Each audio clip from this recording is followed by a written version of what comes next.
दोस्तों, हर हर महादेव, जय श्री राम। आप सभी को मेरा नमस्कार। मैं अनुराग दीक्षित एक बार फिर से आप सभी का हार्दिक अभिनंदन करता हूं। मैथ्स बाय अनुराग दीक्षित में उम्मीद कर रहा हूं मेरी आवाज़ ठीक ढंग से आप सभी तक पहुंच रही होगी। तो आज अपने मॉक टेस्ट नंबर जो कि ALP CBT 2 एग्जाम 2025 को ध्यान में रखते हुए है, जिसमें मैंने आपको 20 दिन 20 मॉक टेस्ट कराने का एक वादा किया था और ये बताया था कि सारे के सारे क्वेश्चन, फिर से दोहरा दे रहा हूँ, सारे के सारे क्वेश्चन के जो कॉन्सेप्ट हैं, जो क्वेश्चन हैं, इन्हीं में से आपको मिलेंगे। तो आप इनको अच्छे से समझ लीजिए। उसी सीरीज में आज अपना 8वां मॉक टेस्ट हम लोग यहाँ पर सॉल्व करेंगे, ठीक है। तो आज क्वेश्चन का लेवल भी मैंने थोड़ा सा और बढ़ा दिया है। बच्चों की डिमांड थी, उनका कहना था, तो मैंने कहा भाई मेरे लिए जो शिरोधार्य है मैं उसी के लिए काम करूंगा, ठीक है। चलिए दोस्त, तो शुरुआत कर लेते हैं अपने पहले प्रश्न से। ये है अपना पहला प्रश्न। उम्मीद करूंगा आप लोगों को अच्छे से दिखाई दे रहा होगा और बेहतर ढंग से आप इसके प्रश्नों का उत्तर देने की कोशिश करेंगे। कह रहा एक्स अक्ष पर स्थित और वाई अक्ष से 3 इकाई की दूरी पर स्थित किसी एक बिंदु के निर्देशांक क्या होंगे। बहुत ही बढ़िया क्वेश्चन है। मैं आपको थोड़ा सा इसको समझा देता हूं। देखिए, ये अगर वाई अक्ष है और ये एक्स अक्ष है, यहां जहां ये मिलते हैं ये मूल बिंदु कहलाता है। मूल बिंदु यानी कि 0,0 होता है। अब एक बात को आपको समझना है, मूल बिंदु से जब हम इस तरफ आते हैं तो एक्स की धनात्मक दिशा मिलती है और मूल बिंदु से जब हम इधर आते हैं तो एक्स की ऋणात्मक दिशा मिलती है। सेम काम मूल बिंदु से ऊपर जाने पर वाई की धनात्मक दिशा होती है और मूल बिंदु से नीचे आने पर वाई की ऋणात्मक दिशा यानी उसका नेगेटिव वाला पार्ट हमें मिलता है, ठीक। कह रहा एक्स अक्ष पर कोई बिंदु स्थित है, यानी इस लाइन पर स्थित है कोई बिंदु। और आपको हमेशा बताया है मैंने कि एक्स अक्ष पर वाई जो होगा वो हमेशा 0 होगा। तो जिस भी बिंदु के निर्देशांक आपसे पूछे जा रहे हैं उसमें एक बात तो कंफर्म हो गई कि उसका वाई कोऑर्डिनेट जो होगा वो 0 होगा। तो सबसे पहले वो ऑप्शन पकड़िए जिसमें वाई कोऑर्डिनेट 0 है। इसमें वाई कोऑर्डिनेट 0 नहीं है, इसमें है, इसमें नहीं है और इसमें भी नहीं है। तो सीधे सीधे अपना आंसर क्या आ जाएगा, ऑप्शन नंबर बी, कि सर हमारा जो निर्देशांक होंगे वो क्या होंगे, ये होंगे 3,0। आपको कुछ करने की जरूरत नहीं है, इस लाइन से ही आपका आंसर आ जाएगा। और एग्जाम में हर वो तरीके, हर वो सोच आपको अपनानी होगी जो आपके आंसर को कम समय में सही रूप से निकालने में मदद करे, ठीक है। आइए ये सवाल देखते हैं। ये क्वाड्रेटिक इक्वेशन का एक बढ़िया सा सवाल है और मैं उम्मीद कर रहा हूं कि आप लोग अच्छे से देख पा रहे होंगे, साथ में आंसर देने की कोशिश जरूर होगी। जरा पढ़ लीजिए एक बार। कहता है यदि समीकरण x² माइनस x माइनस 1 बराबर 0 के जो मूल हैं, जो रूट्स हैं, वो अल्फा और बीटा हैं, तो समीकरण कौन सा होगा जिसके मूल अल्फा अपॉन बीटा और बीटा अपॉन अल्फा। देखिए, अगर हमारे पास समीकरण के मूल दिए हैं और उससे हमको कोई इक्वेशन बनानी होती है जो द्विघात हो, तो उसका तरीका क्या होता है कि लिखा जाता है x² माइनस मूलों का योगफल यानी अल्फा प्लस बीटा। तो यहां पर जो दोनों रूट है तो मैं उसको R1 और R2 करके लिख देता हूं। तो यहां पर होगा R1 plus R2 into x और प्लस में दोनों मूलों का गुणनफल होता है। ये उसका तरीका होता है निकालने का, करेक्ट। बहुत ध्यान से समझना। x² अगर मूल हमारे पास एक मूल अल्फा अपॉन बीटा है और दूसरा मूल बीटा अपॉन अल्फा है, तो दोनों का योगफल इंटू एक्स आएगा। और साथ में इनका जब गुणा करेंगे आप अल्फा अपॉन बीटा और बीटा अपॉन अल्फा का, तो ये इससे कट जाएगा, ये इससे कट जाएगा, यानी 1 आ जाएगा। तो गुणनफल तो 1 हो जाएगा, सिंपल सी बात। अब बात ये है कि सर इसका मान अगर हमें पता चल जाए तो काम बन जाएगा। अब इसको थोड़ा और सिंप्लीफाई कर लें तो alpha square plus beta square बटे अल्फा बीटा। तो डायरेक्ट यहां पर लिख लेता हूं मैं alpha square plus beta square और अपॉन में क्या आ जाएगा, अल्फा बीटा। मेरे प्यारे दोस्त, ये मान चाहिए। अब ये मान कहां से आएगा, इसके लिए हमारे पास ये हिंट दे रखा है। ये समीकरण जो होगा, यहां से अगर हम मूलों का योग निकालेंगे, अल्फा प्लस बीटा जो होगा माइनस बी अपॉन ए यानी +1 हो जाएगा। और मूलों का गुणनफल यहां से क्या होगा, अल्फा इंटू बीटा अगर निकालेंगे तो सी अपॉन ए होगा यानी -1 होगा। मेरे प्यारे दोस्त, अल्फा प्लस बीटा पता हो गया, अल्फा इंटू बीटा पता हो गया, तो हमें अल्फा स्क्वायर और बीटा स्क्वायर का मान निकालने में तकलीफ नहीं होगी। क्यों? क्योंकि अल्फा प्लस बीटा का जो होल स्क्वायर होता है मेरे प्यारे भाई, वो क्या होता है, alpha square plus beta square plus 2 alpha beta, correct है। हमें अल्फा प्लस बीटा दिया है 1, 1 का स्क्वायर 1 ही रहेगा। Alpha square plus beta square का मान चाहिए और प्लस में 2 इंटू अल्फा बीटा था, अल्फा बीटा का मान हमारे पास क्या है, -1। -2 जब इधर आएगा तो ये क्या हो जाएगा, +3 हो जाएगा यहां पर। तो ये तो समझ में आ गया कि alpha square plus beta square का मान 3 आएगा, यही वैल्यू यहां रख देंगे तो ये हो जाएगा एक्स स्क्वायर माइनस में 3 हो जाएगा। अल्फा बीटा का मान नीचे रखना है जो कि -1 था, तो -1 इंटू एक्स और ये रहा +1 बराबर 0। ये माइनस इसको प्लस कर देगा तो ये हो जाएगा एक्स स्क्वायर प्लस में 3 ऑफ एक्स और +1 बराबर 0। तो हमारा जो समीकरण बन जाएगा वो क्या बन जाएगा, x square plus 3x plus 1 बराबर 0, यानी ऑप्शन नंबर सी हमारा राइट आंसर हो जाएगा। क्लियर है बात? बहुत बढ़िया सवाल था ये, अगर देखा जाए तो ये बहुत बढ़िया सवाल है। ठीक है, ये देखिए क्या बात है, एक और सुंदर सा सवाल आप सभी के सामने है। इसमें समांतर माध्य दिया है और जो अनुपस्थित बारंबारता है ना x, उस x का मान बताना है। तो देखें सारणी दी है, अब सारणी में जो लाभ के प्रतिशत दिए हुए हैं इसका जो मध्यांतर होगा, जो मध्य भाग होगा वो आपको लिखना है। जैसे 0 और 10 के बीच में क्या आएगा, 5 आएगा, 10 और 20 के बीच में 15। देखिए 10-10 के गैप में ये विंडो चल रही, तो यहाँ पर अपने आप 25 आ जाएगा, यहाँ 35 आ जाएगा, यहाँ 45 आ जाएगा और मेरे प्यारे दोस्त यहाँ क्या आ जाएगा, यहाँ 55 आ जाएगा।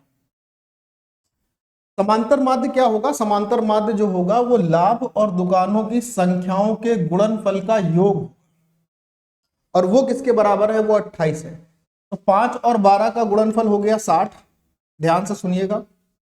बटे में फिर इधर क्या आएगा, 15 गुणे 18, तो 15 गुणे 18 हो जाएगा 270 प्लस 25 गुणे 27 आ जाएगा, तो 25 दूनी 500 हो जाएगा, 25 दूनी 50, 500 और 25 सत्ते 175, यानी कि ये 675 आ जाएगा। गुणनफल लिख रहे हैं। इसके बाद 35 और x का गुणा जब आप करेंगे तो यहाँ पर 35x रहेगा, ठीक है ना, क्योंकि ये x का ही मान आपको बताना है। प्लस आपके पास आया 35 गुणे 17, तो सॉरी 45 गुणे 17, 45 गुणे 17 का मतलब 17 पंजे 85 के 5, हासिल आ गया 8, 17 चौको 68 और 8 76, यानी 765 यहाँ हो गया। प्लस आखिरी वाला हिस्सा जो है 55 गुणे 6 का, 6 पंचे 30, 6 पंचे 30, यानी कि ये हो गया 330। और बटे में क्या आ जाएगा, जो दुकानों की संख्या है इनका योगफल है ना, 12 18 30, 30 और 27 को जोड़ेंगे तो 57, 57, 57 10 67, 67 और 7 74, 74 और 6 80 प्लस x आ गया। कितना आ गया भाई, 80 प्लस x आ गया। और ये हमारे पास इसका जो समांतर माध्य था वो 28 के बराबर में दे रखा, इसके बराबर दे रखा था 28, यानी इसको सॉल्व करके हमको मान निकालना है किसका, x का। तो देखिए कोई कठिन काम नहीं रह गया, अगर हम गुणा कर लें तो बड़ा आसानी से गुणा हो जाएगा। 8 अट्ठे 64, 4 हासिल 6, 8 दूनी 16 और 6 22 हो जाएगा, 2240 हो गया, प्लस 28x हो जाएगा बराबर, इधर इन सबको जोड़ लेने पर अपने पास क्या आएगा, जोड़े 35x तो रहेगा ही रहेगा, जो x के साथ है वो ऐसे ही रहेगा, प्लस बाकी सबको अगर जोड़ेंगे तो अपने पास क्या आएगा उसको देख लेते हैं। 700 और 300 1000, 1300 1900, 1900 और 200 2100, तो सीधे सीधे हो गया। अब दाही वाले अंक जहां जहां हैं उनको जोड़ लेते हैं, दाही वाले 3 6 3 9, अच्छा इसको भी जोड़ लिया था क्या हमने, इसको भी जोड़ लिया था, तो ये हटा दो पहले। 7 और 3 10, 10 और 6 16, 16 और 2 1800, तो ये हो गया, ठीक है। प्लस अब दाही वाले जोड़ेंगे तो 3 और 6 9, 9 और 7 16, 16 और 7 24, 24 और 6 30, यानी कि 300 ये हो गया। अब इकाई वाले अंकों को जोड़ लेते हैं जहां जहां पर है, 0 और 5 5, 5 5 10, 10 और हो जाएगा, तो हम इसको 18 3 2110 डायरेक्ट लिख देते हैं। इनको जोड़ने पर आ गया भाई हमारे पास 2110। अब देखो 35x में से 28x माइनस कर लेंगे तो बच्चा अपने पास 7x आ जाएगा, और 2110 को इसमें माइनस कर लेंगे तो अपने पास कितना आ जाएगा, 2110 को माइनस करने पर 130 आएगा, क्या 130 आ रहा है, 2100 आया होगा ना, 2100 आया, 2130 नहीं आएगा। इसको एक बार और ऐड करना पड़ेगा, कहीं ना कहीं तो गलती हुई हमसे। देखो जरा 7, वेट, इसको देख लेते हैं फिर से, ये 2110 शायद नहीं आएगा। 7 3 10 1000, 1600, 16 2 1800, तो सीधे हो गया, ठीक है 1800। अब अगर दाही वाले अंकों को हम जोड़ेंगे तो हमारे पास क्या क्या रहेगा उसको देख लेते हैं। 75 और 65, 7 6 13, 140 हो गया, 140 और 60 200 हो गया, 270 हो गया, 270 और 30 300 हो गया, यानी कि ये 2100 ही रहेगा, है ना, सीधे सीधे 2100 था, 2100। 2240 में से 2100 को माइनस कर लेंगे तो अपने पास 140 आ जाएगा, और 35x में से 28x माइनस कर लेंगे तो 7x आ जाएगा, और इससे जब डिवाइड करेंगे तो x की वैल्यू अपने पास क्या आ जाएगी, 20 आ जाएगी, और ये इस क्वेश्चन का आंसर। अब देखो, जहां जिस सवाल में कैलकुलेशन है उस सवाल में आपको भी कैलकुलेशन थोड़ी सी करनी पड़ेगी, थोड़ी सी क्या, अगर जितनी है उतनी करनी पड़ेगी, ठीक। अब ये सवाल बिना कैलकुलेशन के आप नहीं कर सकते हो, ये आपको करना ही पड़ेगा। चलिए भाई, सवाल नंबर नेक्स्ट। सवाल क्या कह रहा है, पढ़ लीजिए, अच्छा सवाल है ना। कहता है पहली 100 धनात्मक पूर्णांक संख्याओं में से कितनी संख्याएं 3 या 4 से पूरी तरह विभाजित होंगी। तो पहली 100 धनात्मक संख्याएं जो होंगी वो 1 से लेकर 100 तक होंगी, और अगर इनकी संख्याओं की बात की जाए कि 1 से 100 तक 100 नंबर ही होते हैं, 100 संख्याएं ही होती है टोटल। अब उसमें 3 से कितनी डिवाइड होंगी, तो इसके लिए आप 100/3 कर सकते हो कि 100 तक में कितनी संख्याएं 3 से डिवाइड होंगी, तो आपका जवाब होगा सर 33 संख्याएं ऐसी होंगी जो 3 से डिवाइड होंगी 100 में। और 100 में कितनी संख्याएं ऐसी होंगी जो 4 से डिवाइड होंगी, तो जवाब होगा 100/400, यानी कि 25 संख्याएं ऐसी होंगी जो 4 से डिवाइड होंगी।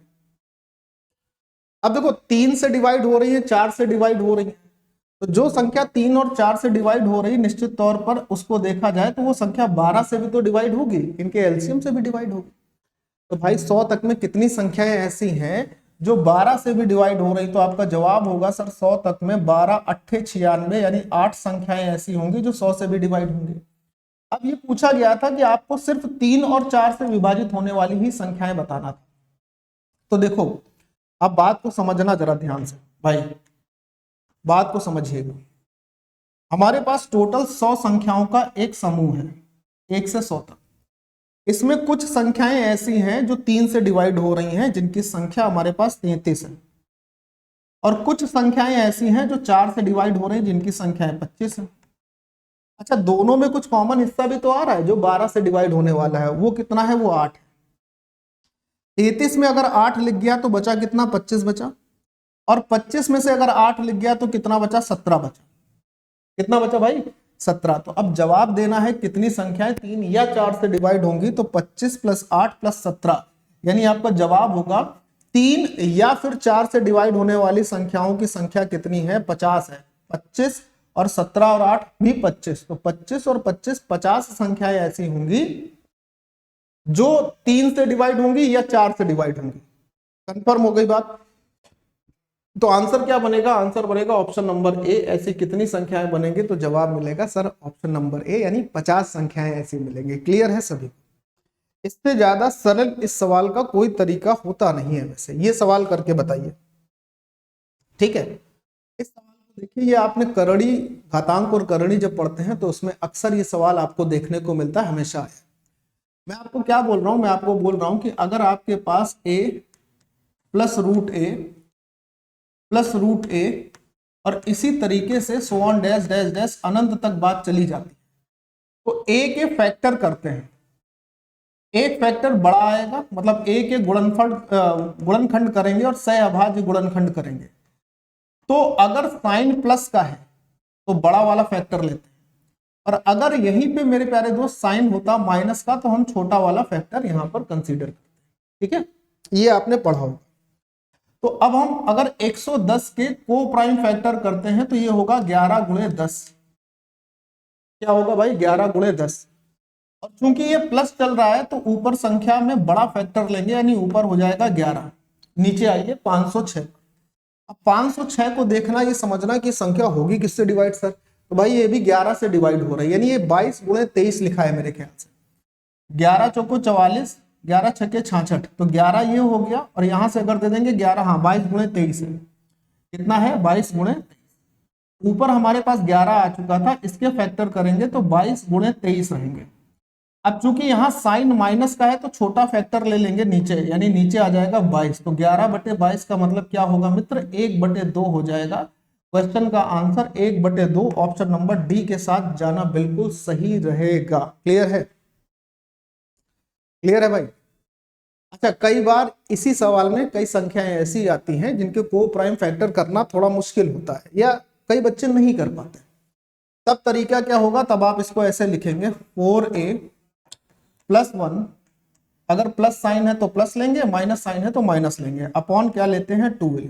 ठीक, अब देखिए फैक्टर कैसे निकलेगा, इस बात को जरा थोड़ा सा समझ लीजिएगा। पहले इस बात को थोड़ा सा समझ लीजिएगा।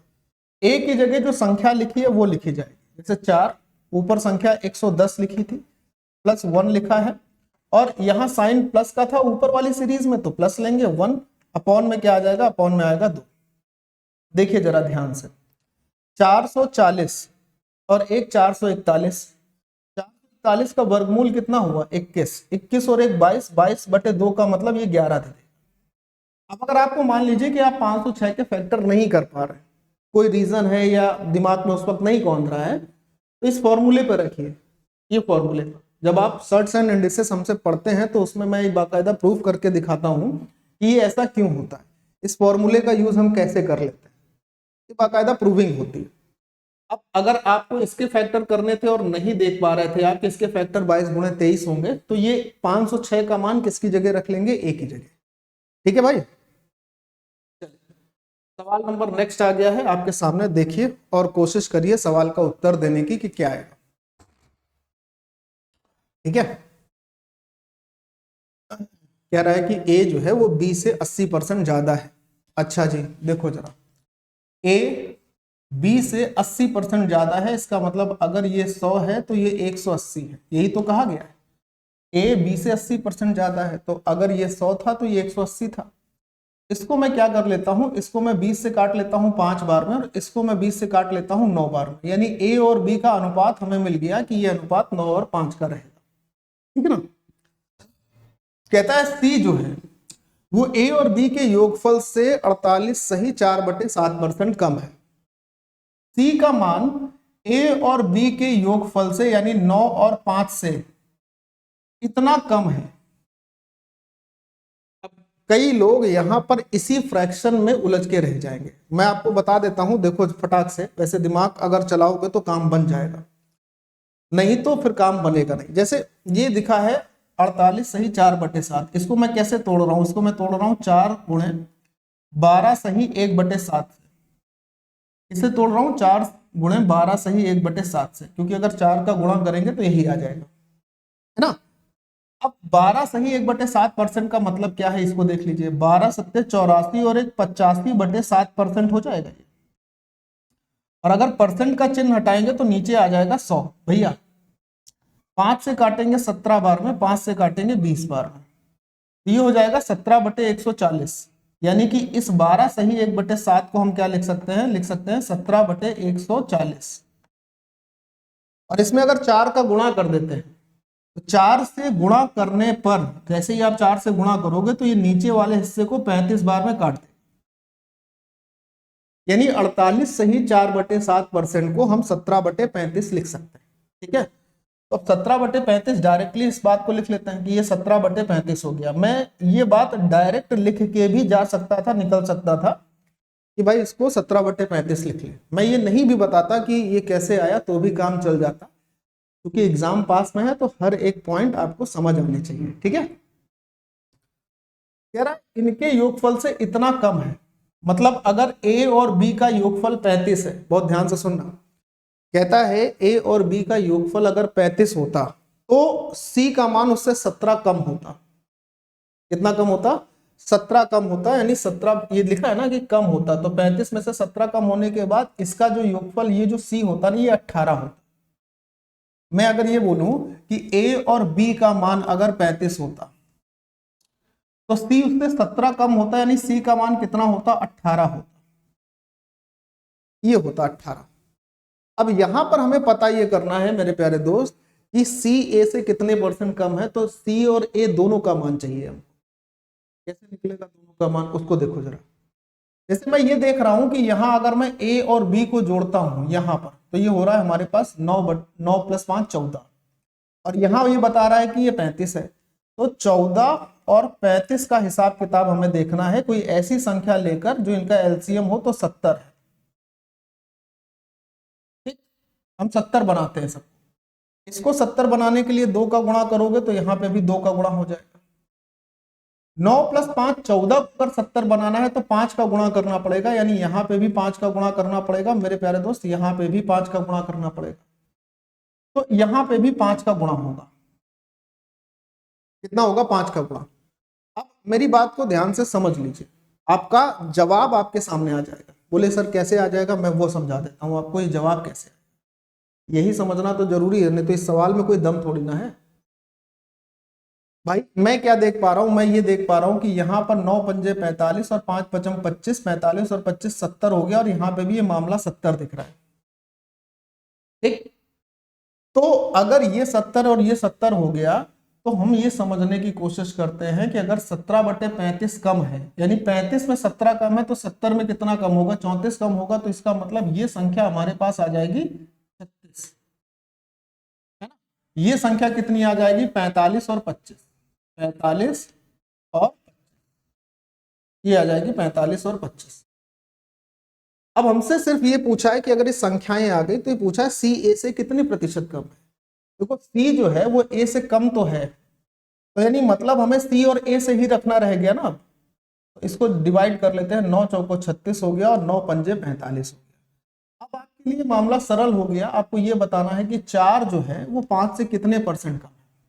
तो 4 5 से 1 यूनिट कम है, और किस पर कम है? बोले सर 5 पर। 1/5 को मेरे प्यारे दोस्त क्या लिखा जाता है? 20% लिखा जाता है, यानी कितने परसेंट कम होगा? तो जवाब होगा सर 20%।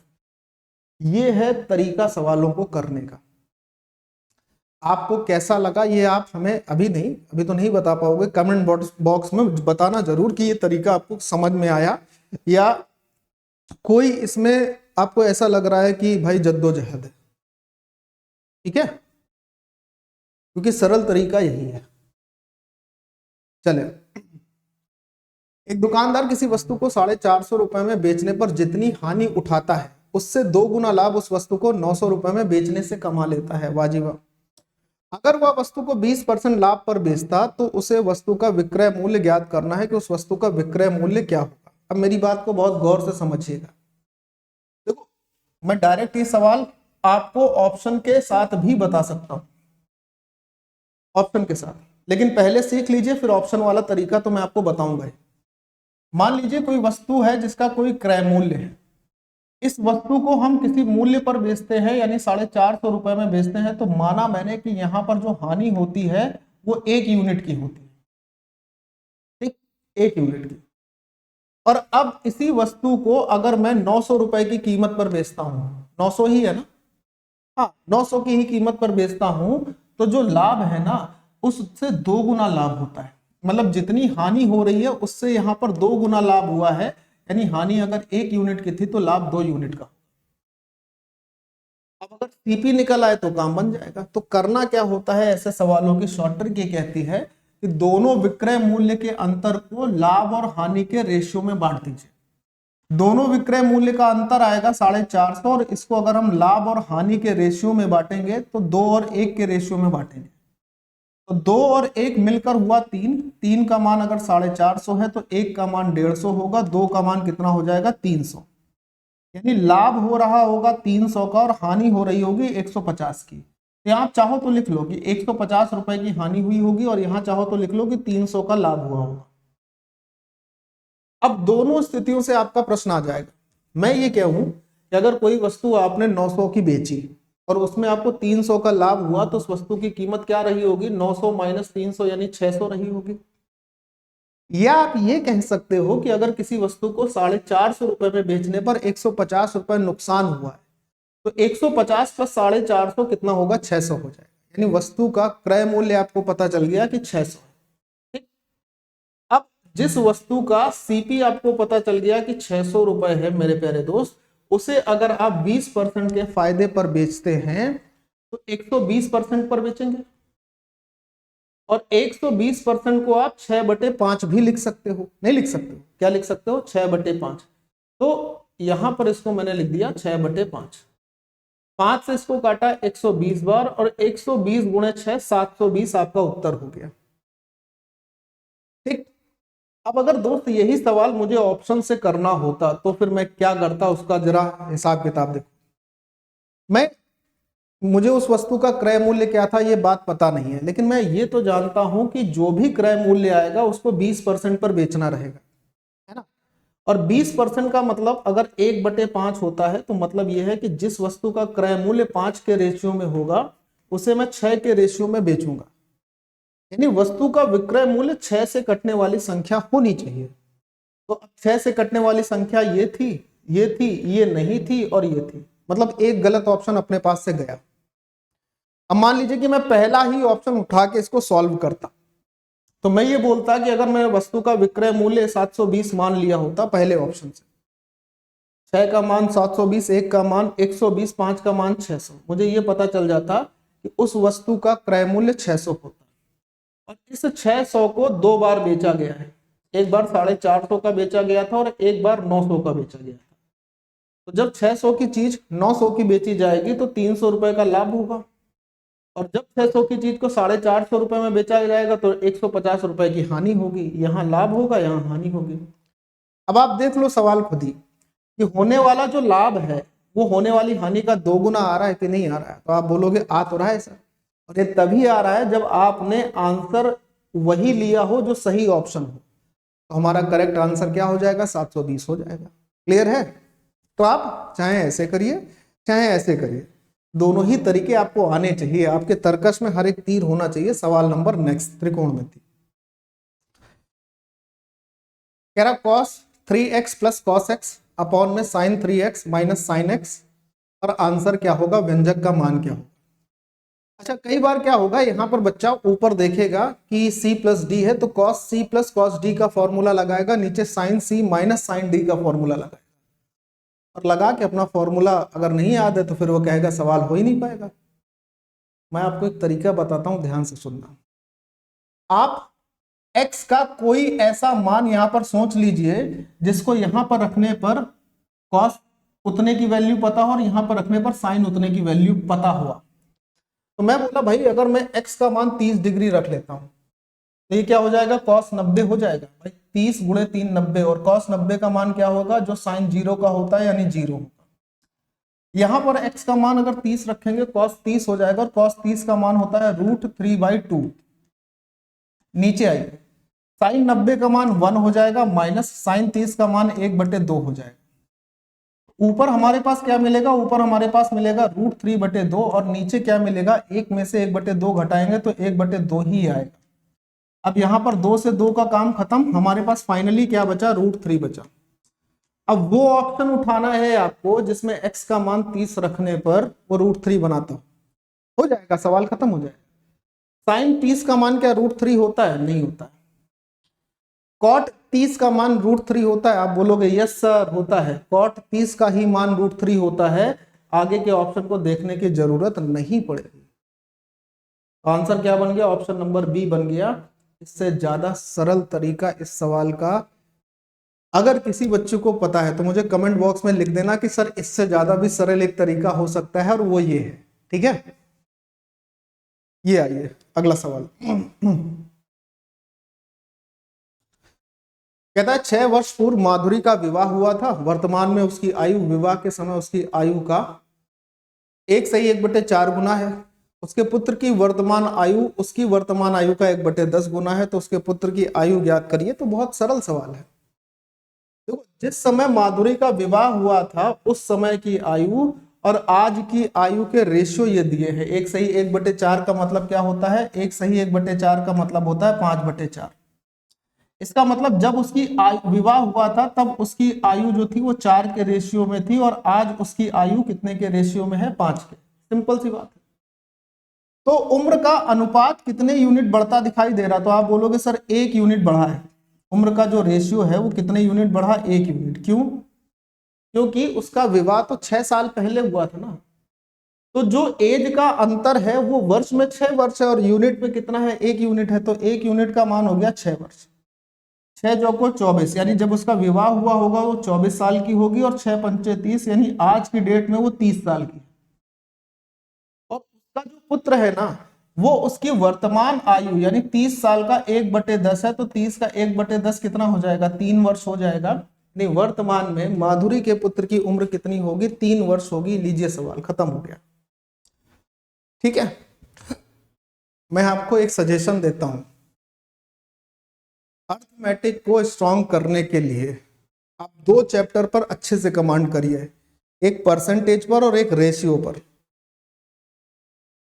इन 2 चैप्टर पे आपने कमांड कर ली तो अर्थमेटिक, बल्कि मैं तो ये कहूंगा 20% एडवांस की भी आपका कवर हो जाता है। सब कुछ इसी से रिलेटेड है, सब पूरी की पूरी गणित इन्हीं 2 चैप्टर से रिलेटेड है, नंबर सिस्टम को छोड़कर। ये सवाल है जो आज के लिए आपका होमवर्क क्वेश्चन रहेगा। इस प्रश्न का उत्तर कितने लोग दे पाएंगे ये मैं देखना चाहूंगा, और अभी मैं आप लोगों से एक इंपॉर्टेंट बात भी करूंगा। ये आज के लिए होमवर्क का क्वेश्चन है। अगला सवाल ये रहा, बताइए आंसर। देख लीजिए, पढ़ लीजिए और इस प्रश्न का उत्तर बताइए और देखिए क्या आंसर आपका आता है। ए, बी और सी किसी काम को अकेले अकेले काम करके 8, 9 और 12 दिन में समाप्त कर सकते हैं।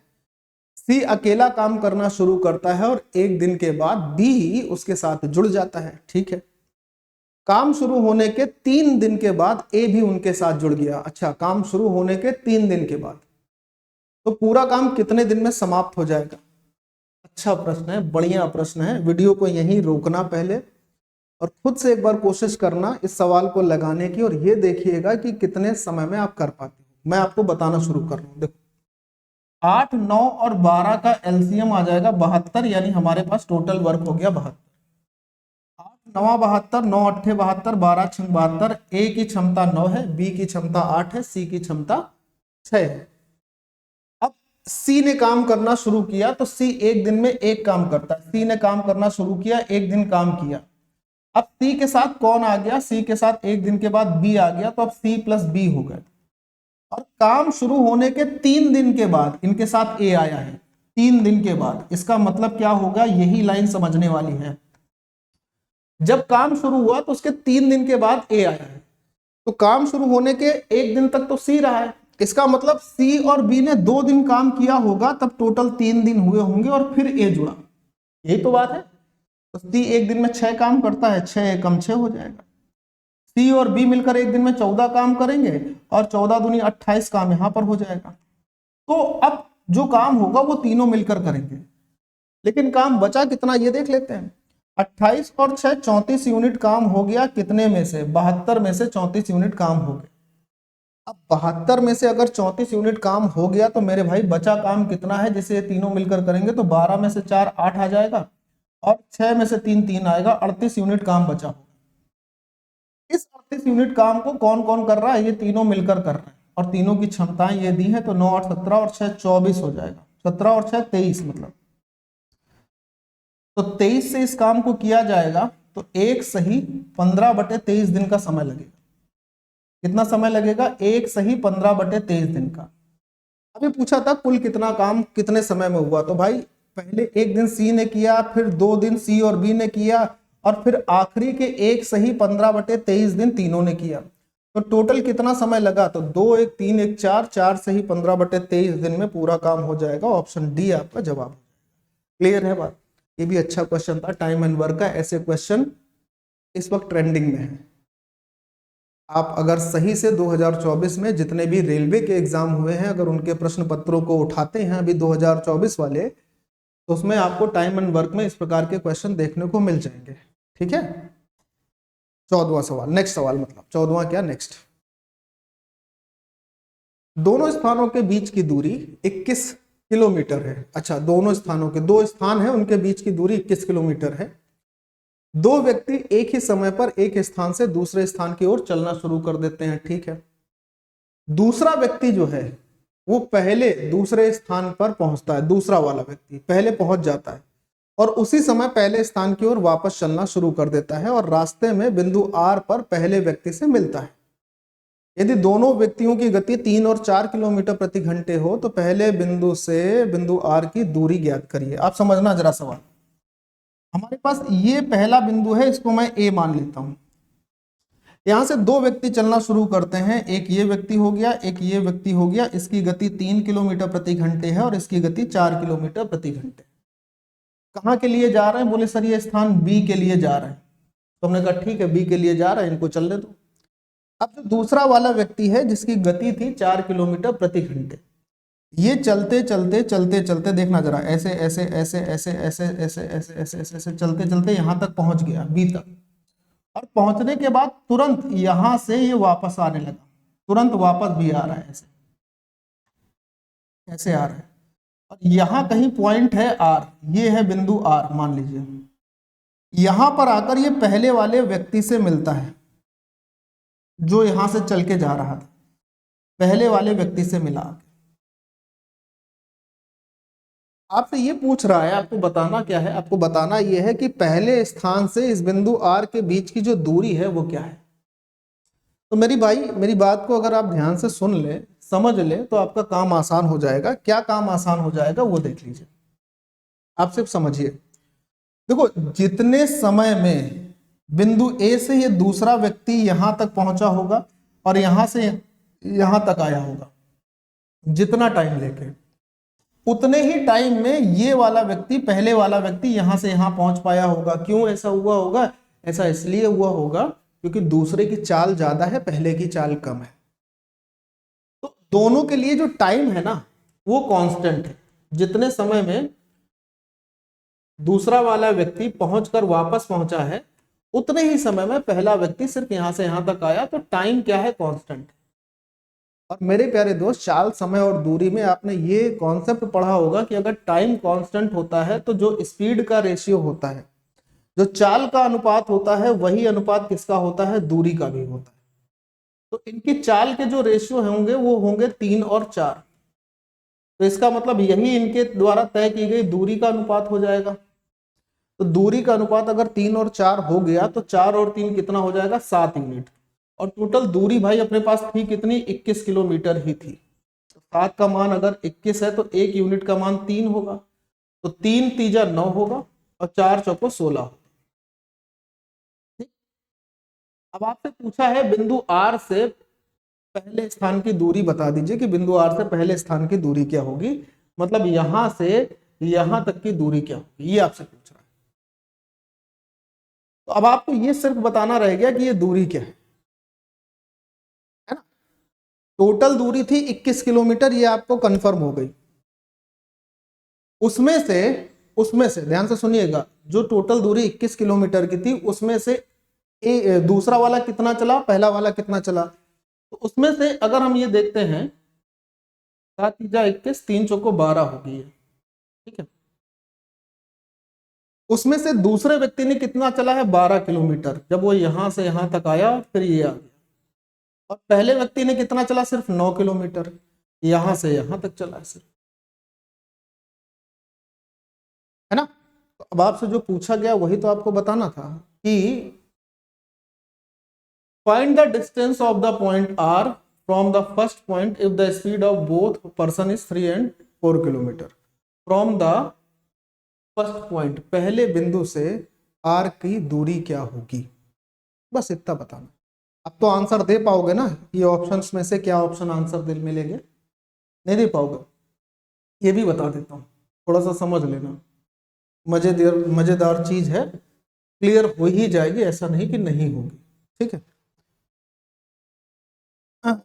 ये भी बता दे रहा हूं, बस ध्यान से सुनो। जैसे अगर मैं मान लेता हूं कि ये पूरी दूरी d है, अब भी अगर आंसर नहीं आया है तो ये पूरी दूरी d है और इतनी दूरी जो है ये वाली, इसको मैं x मान लेता हूं।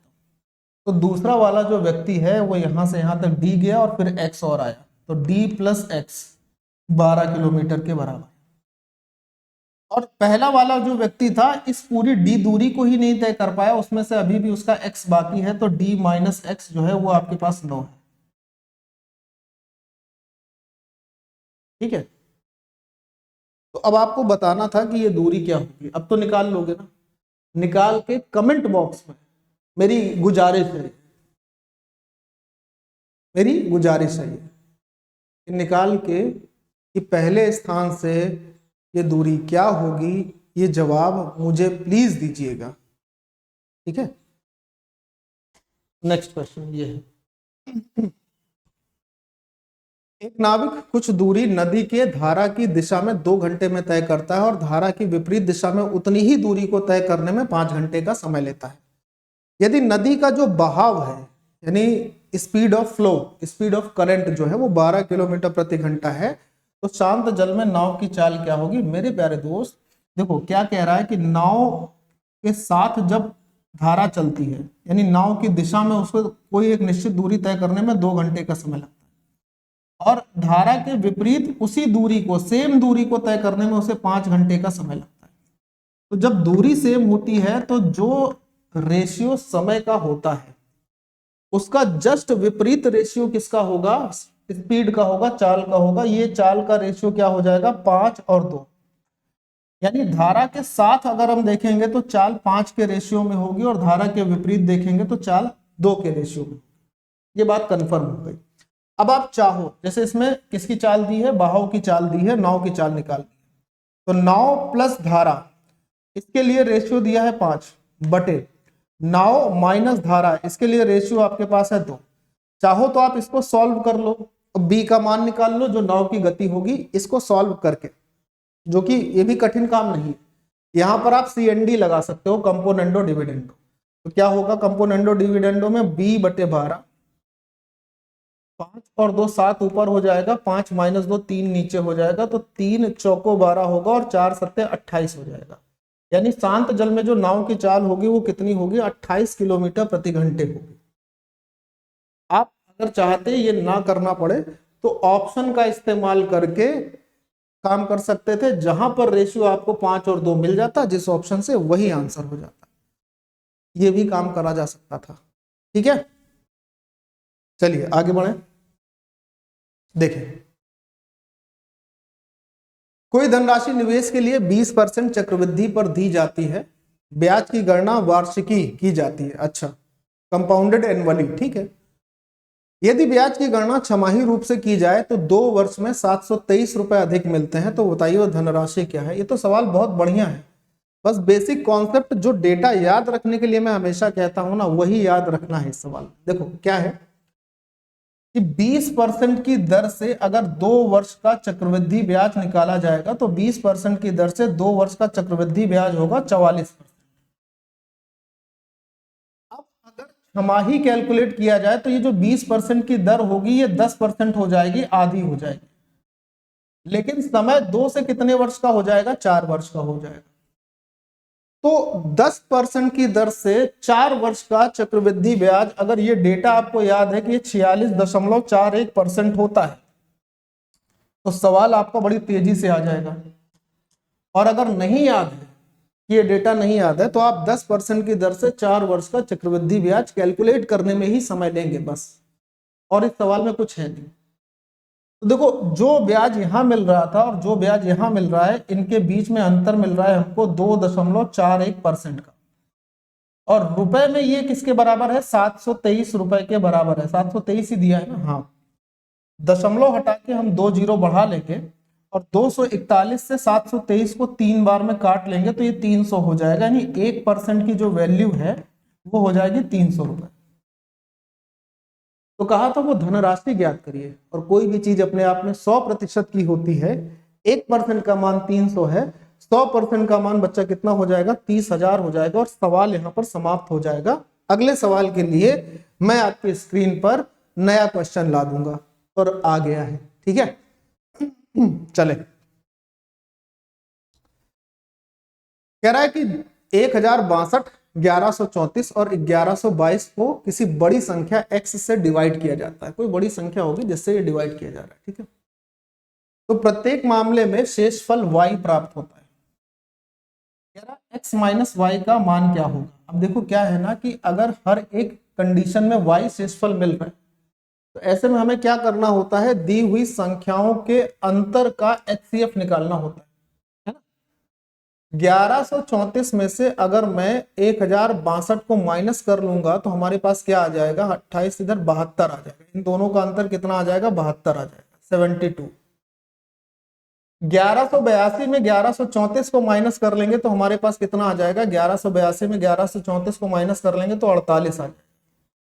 अब अगर आप चाहो, इफ यू वांट, तो इन दोनों का अंतर निकालो, वरना आपको यहां से ये पता चल जाएगा कि एक अंतर 72 आया है और एक अंतर 48 आया है। अगर हम इसका HCF लेते हैं तो इनका HCF हो जाएगा 24, यानी बड़ी से बड़ी जिस संख्या की बात हो रही थी वो पता चल गई कि सर x जो बड़ी से बड़ी संख्या की बात हो रही थी वो 24 आ गई।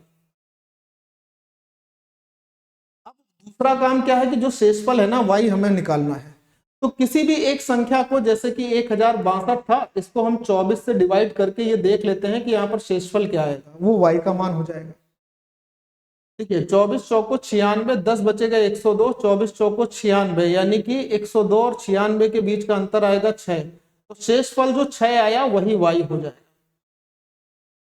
अब आपसे कह रहा था x माइनस वाई, x का मान है 24, y का मान आ गया 6, 24 माइनस 6 18, आपके क्वेश्चन का आंसर ऑप्शन नंबर बी। ठीक है भाई, बहुत कम लिखिए, आप एग्जाम के करीब पहुंच रहे हैं। खुद से भी एक बार ये देखा करिए कि कितना समय आप ले रहे हैं किसी भी प्रश्न को करने हेतु, है ना। क्या तरीका आपकी वो तरीके हैं जो वास्तव में एग्जाम के होने चाहिए, ये जरूरी है। तो मेरा कोई फायदा नहीं कि मैं हर बार आपको ये टोक के ये बोल देता हूं कि ये ऐसा सीखना चाहिए, ये ऐसा करना चाहिए। आप मेरे अलावा भी टीचर हैं जो इस तरीके से पढ़ाते हैं, लेकिन बहुत नहीं है। आप उनको खोजिए यूट्यूब पे, और अगर उनसे पढ़ सकते हैं तो उनसे भी पढ़िए, लेकिन अपने तरीकों को अपडेट करिए भाई। ठीक है,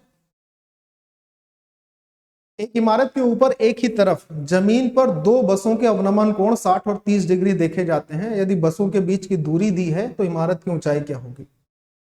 एक इमारत है, ये जमीन है, इमारत से जमीन पर दो बसें देखी जाती हैं। मान लीजिए कि ये बस हो गई B1 और यहां पर देखी गई बस जो हो गई B2।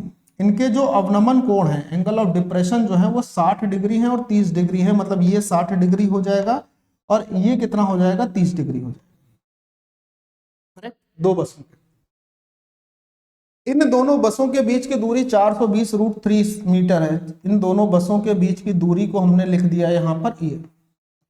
अब कह रहा है कि जो मीनार की जो इमारत की ऊंचाई है, ये ऊंचाई क्या होगी, ये आपको बता। ये सवाल इतना सरल होता है कि आपको इसमें लिखना कुछ नहीं होता। अगर आप मुंह जवानी भी करना चाहेंगे तो आसान हो जाएगा। कैसे, मैं आपको बताता हूं, ध्यान से देखिए, बहुत ध्यान। देखो ये कोण, अगर हम बड़े त्रिभुज की बात करें तो ये 30 डिग्री है, ये 90 डिग्री है, तो इसका मतलब ये पूरा कोण 60 डिग्री का होगा। और अगर मैं इस छोटे वाले त्रिभुज को देखूं जिसमें ये 60 डिग्री है, ये 90 डिग्री है, तो ये जो बचा होगा ये 30 डिग्री का होगा। पूरे 60 डिग्री के कोण में ये 30 हो गया, तो ये जो बचा होगा ना, ये भी तो 30 डिग्री का ही होगा। अब बोलोगे हाँ सर। अब देखो जरा, ये 30 डिग्री कोण है, ये 30 डिग्री कोण है। बराबर कोण के सामने की भुजाएं बराबर होती है।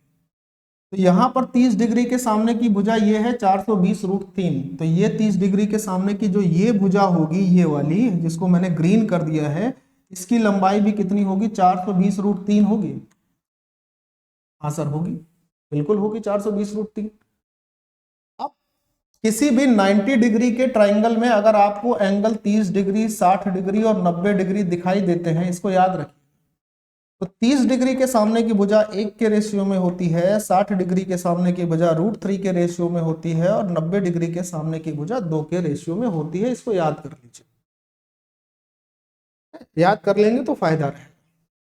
अब अगर मैंने इस त्रिभुज की बात कर ली, इस वाले की, तो उसमें 90 डिग्री के सामने की ये वाली जो भुजा है ना, यही हमारे पास 420√3 दी है। और ये किसके बराबर होगी, 2 के बराबर होगी। 2 का मान है हमारे पास 420√3। तो 1 का मान कितना होगा, इसका आधा, यानी कि 210√3 होगा। हमको 60 डिग्री के सामने की भुजा जिसकी ऊंचाई चाहिए थी वो चाहिए। ये क्या होगी, ये √3 के रेशियो में होगी। मतलब इसमें अगर √3 का गुणा करेंगे तो काम हो जाएगा। 210√3 में √3 का गुणा और होगा, तो 210 × 3 630 आपके प्रश्न का आंसर बनेगा। बस इतना सा काम करना होता है इस सवाल। भैया आप समझ रहे हैं। तो कुछ डेटा, कुछ चीजें हमेशा याद रखिए, बहुत मायने होती हैं उन चीजों के। ठीक है, आइए इस सवाल पर, ज्योमेट्री का। त्रिभुज एबीसी में रेखा डी बीसी पर एक ऐसा बिंदु है कि ए बी अपॉन ए सी बराबर है B D upon D C. कोण बी का मान 68 है, सी का मान 52 है, तो कोण बी ए डी का मान कितना होगा, इसको देखें। अब बात को समझिएगा कि अगर हमारे पास एक त्रिभुज हो गया ए बी सी, गौर से देखना भाई, ए बी सी, इसमें बी सी भुजा पर डी एक पॉइंट है, और किस तरीके का पॉइंट है, इसका रिजल्ट क्या है, इसका रिजल्ट कह रहा है कि ए बी अपॉन ए सी जो है वो B D upon D C के बराबर है। A B upon A C B D upon D C के बराबर है, तो ये क्या बताता है कि ये हमारे पास एंगल बाइसेक्टर थ्योरम दे रखी है, एंगल बाइसेक्टर थ्योरम दे रखी है, यानी कोण द्विभाजक प्रमेय दे रखी है यहां पर, जिसमें कोण ए का मध्य रेखा डी पर मिल रही, तो इसका मतलब ये कोण और ये कोण आपस में बराबर है कि अगर ये थीटा होगा तो ये भी थीटा ही होगा 100%। ठीक, अब कोण बी का मान 68 डिग्री है और कोण सी का मान 52 डिग्री है। किसी भी त्रिभुज की अगर बात की जाए तो त्रिभुज के तीनों कोणों का योग कितना होता है, 180। 180 में 6, 5, 11 और एक 12 डिग्री, तो ये हो गया 120 हो गया, 68 प्लस 52, तो बचा 60 डिग्री जो होगा वो कोण ए होगा। और जो कोण ए 60 डिग्री है ये दो बराबर भागों में बटा हुआ है, ये भी 30 होगा और ये भी 30 होगा। अब पूछा था कोण बी ए डी का मान क्या होगा, तो कोण बी ए डी ये वाला कोण पूछा गया था, कितना मिलेगा, 30 डिग्री मिलेगा। ऑप्शन नंबर बी सही जवाब होगा, ऑप्शन नंबर बी के साथ जाना सही भी रहेगा। ठीक है, क्लियर है बात, चलो वेरी गुड।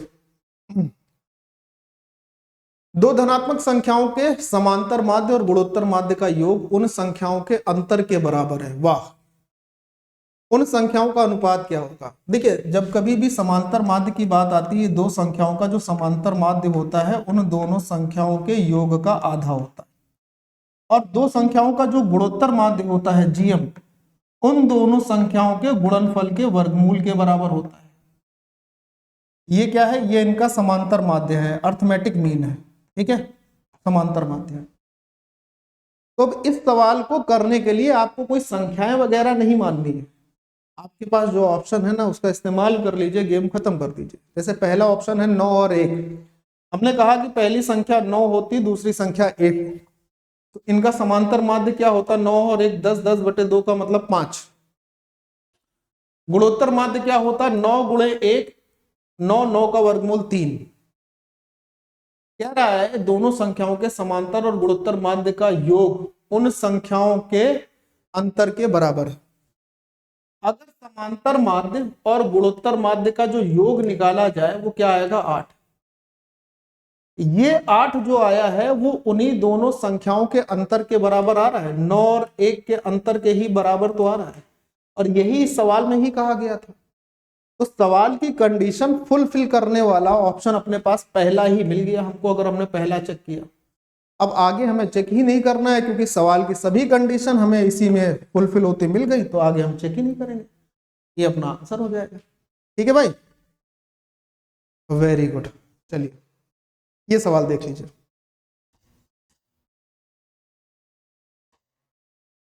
दिख रहा होगा ना, थोड़ा सा पढ़ भी गया तो भी कोई दिक्कत नहीं। X square plus 2x upon 5 plus 1/25 बराबर 0 है, तो x माइनस 2/3 का होल स्क्वायर क्या होगा। सोचना क्या है पहले ये समझ लीजिए। x का जो भी मान होगा अगर उसमें से 2/3 घटा के वर्ग करेंगे तो जो भी आंसर आएगा वो किसी न किसी संख्या का वर्ग होगा। पहले तो ऑप्शन चेक करो, ये किसी संख्या का वर्ग नहीं है। 169/225 ये भी वर्ग है, 44/169 ये भी, 44 किसी का वर्ग नहीं होता, बात खत्म हो जाएगी। 225/256 ये भी वर्ग है। इन दोनों में से कोई एक ऑप्शन आंसर होगा, दो गलत तो हट गए ना। अच्छा, अब आप अगर अपनी पारखी नजर से देख पा रहे होंगे इस व्यंजक को, तो ये व्यंजक आपको क्या दिखाई दे रहा है, ये व्यंजक आपको दिखाई दे रहा होगा x प्लस 1/5 का होल स्क्वायर लिखा है और ये 0 के बराबर। तो यहां से आपको x का मान माइनस का 1/5 मिल जाएगा, और अगर x का मान मिल गया -1/5 तो यहां रख लीजिए ना -1/5, -2/3 और इसका होल स्क्वायर। माइनस का होल स्क्वायर भी तो प्लस ही हो जाता है। सॉल्व करेंगे तो -3 और -10 यानी -13 हो जाएगा ऊपर और नीचे आ जाएगा 15। -13/15 का जब होल स्क्वायर करेंगे तो ऊपर 169 आ जाएगा और भाई नीचे कितना आ जाएगा, नीचे आ जाएगा 225। तो 169/225 ही अपना करेक्ट आंसर हो जाएगा, इसको भी डिक्लाइन कर देंगे। ये सवाल का जवाब हो जाएगा। ठीक है, तो मैं उम्मीद कर रहा हूं कि आज की क्लास आपको अच्छी लगी होगी। मैं एक चीज के लिए आपसे पहले तो मैंने कहा ना मैं कुछ बात कर लूंगा। ये जो क्लास आज 1 बजे से लाइव होनी थी, मैंने उस वक्त भी बताया था इंटरनेट इशू है, इस वजह से क्लास नहीं हो पाई। इसको मैंने कम्युनिटी पोस्ट पे डाला था। ठीक, ये क्लास मैंने आपकी 8 तारीख को शेड्यूल कर दी है।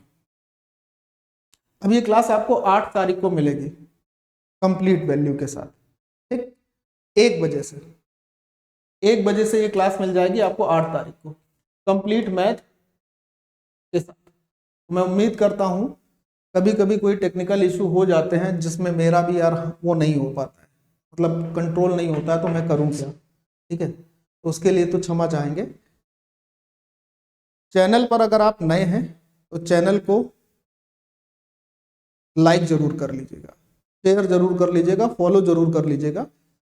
पीडीएफ के लिए आप हमारे Telegram channel math by Anurag Dikshit, link description में मिलेगा, आप उसको फॉलो कर सकते हैं पीडीएफ के लिए। और हमारी एप्लीकेशन भी मैथ बाय अनुराग दीक्षित के ही नाम से है, उसको भी आप नीचे दिए हुए लिंक से डाउनलोड कर लीजिए बहुत ही जल्दी। उस पर बहुत अफोर्डेबल प्राइस में, इतने अफोर्डेबल प्राइस में जितना आपने सोचा नहीं होगा, कंप्लीट मैथ का एक पूरा कोर्स आपको मिलेगा। ठीक है, चलिए बाय बाय, जय हिंद एंड टेक केयर।